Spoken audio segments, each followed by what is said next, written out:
After the Queen of United Kingdom, Elizabeth II passed away, there has been much buzz around the British crown jewels, especially the Kohinoor.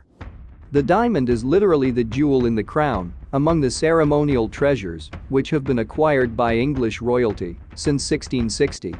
The new King Charles III's wife, Camilla, who is now the Queen Consort, will receive the jewels. However, the governments of India, Pakistan, Iran, and Afghanistan have all claimed the ownership of the diamond. But who really is the rightful owner of the invaluable rock? Let us take a look back at its history. Meaning the Mountain of Light in Persian, the now 105.6 carats Kohinoor was originally about 186 carats. It was mined during the reign of Kakatiya dynasty at the Kohinoor mines on the southern bank of the Krishna River in the present-day Andhra Pradesh, most likely in the 13th century. It was said to have been fixed as the left eye of the idol of the Hindu goddess Bhadrakali in a temple in Warangal. It was acquired by Alauddin Khilji, the second ruler of the Turco-Afghan Khilji dynasty of the Delhi Sultanate, after the successful siege of the fort of Warangal in 1310.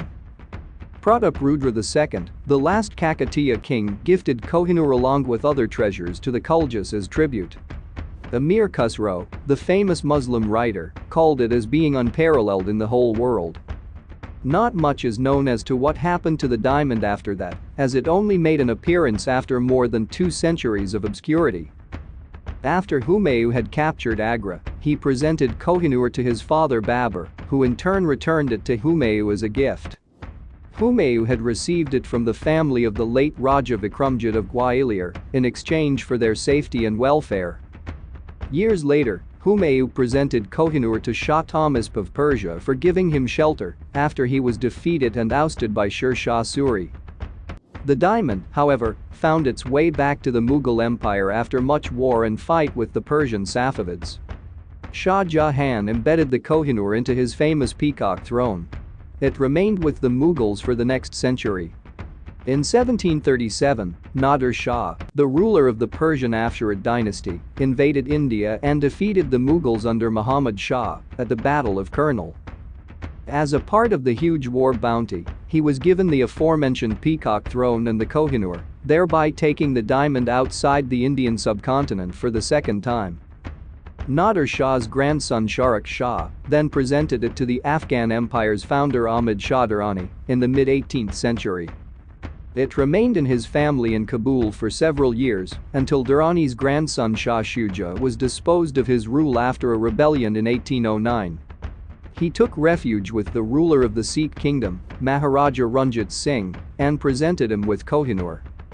Following British conquest of Punjab in 1849, a treaty was signed between Maharaja Duleep Singh, who was a minor at the time, and the British, and accordingly the Sikhs had to surrender Kohinoor to the Queen of England, Victoria. It became the prime exhibit at the Great Exhibition in London in 1851. Thereafter, it ended up in the Tower of London as part of the British royal jewels. Queen Victoria also used to wear it as a brooch. It was later passed on to Queen Alexandra and Queen Mary. During the coronation of George VI in 1937, his wife and the mother of the recently deceased Elizabeth was given the Kohinoor. It featured on her coffin at her funeral in 2002. To whomever it belongs to is definitely a topic for debate. However, Kohinoor's history is the history of India over the last millennium or so. Kohinoor's history is a contrasting tale of fortunes and misfortunes, victories and forfeiture, and the royal obsession with materialistic dividends acquired through blood and war.